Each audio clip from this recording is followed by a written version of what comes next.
Mata upu e lua, o taulanga e whaia i le whalaoa ma le uu.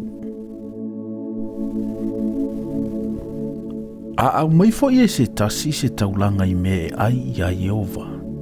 Na te whaiala na taulanga i le whalaoa le lei. Malilingi i ai le suau, ma tuu i ai le pulu li pano.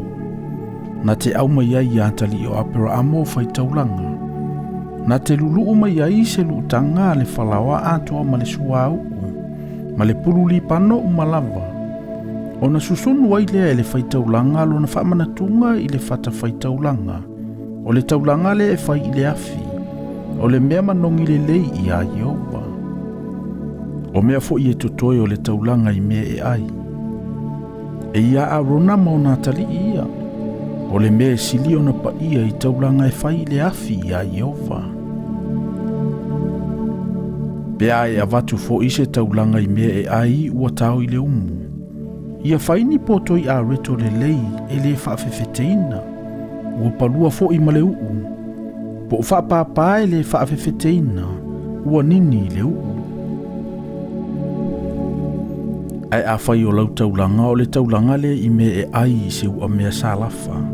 E te whai ai le whalawa le lei e le whaafefeteina. Ua palua fo i male uu. E te tofitofi fo i ana tofitofi ngā a reto. Malilingi i ai le uu. O le taulanga i me e ai lea. Ai a whai o lau taulanga o le taulanga le i me e ai ua tunua i le ulo. Ia whai ai le whalawa le lei ma le uu. E te au mai ai fo i a Yehova le taulanga i me e ai ua whai ai ia mea. A tu ina atu ai fo i le Faitauina. O na au mai ai lea e ia i le whata Faitauina. O na ave ese ina ai lea e le Faitauina so na whaamanatunga ai le taulanga i mea e ai. Ma susonu ai i lunga o le whata Faitauina. O le taulanga le e whai i le afi. O le mea manongi le lei i a Yehova. O mea fo i o totoi o le taulanga i mea e ai. E ia a rona mo nā tali ia. O le mea sili o na pa ia i taulanga e whai i le afi i a Yehova. O taulanga uma i mea e ai tau te au maia i a Yehova. Aua ne i whaafefeteina ia. Aua tau te lea susunu ni mea e whaafefete ai. Po o se meli, i se taulanga i a Yehova ua whai i le afi. O le taulanga i mea whaapolopoloina.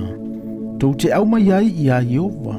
Ai le susunuina ia i lunga o le whata Faitauina. E whai ma mea manongi le lei. O taulanga uma foi au taulanga i mea e ai. E te whaamasima ina i le masima. Awale au noala au taulanga i mea e ai ma le masima. O le whenga ingalo watua. O au taulanga uma e te avatu ma le masima. Ai a whai e te avatua ia Yehova se taulanga i mea e ai i mea whaapolopoloina. Ia e avatua au saito ua tunua i le afi. O saito matua ua sasaina. O le taulanga i mea e ai lea o au mea ua whaapolopoloina. E ti lilingi i ona lunga le uu. E te whae e fo i ona lunga o le puli panu. O le taulanga i mea e ai lea. O na susunu ina ai lea e le Faitauina. O lona whaamanatunga, o le saito ua sasaina, ma ona uu, ma ona pulu li pano umalava, o le taulanga le whai le afi i a Yehova.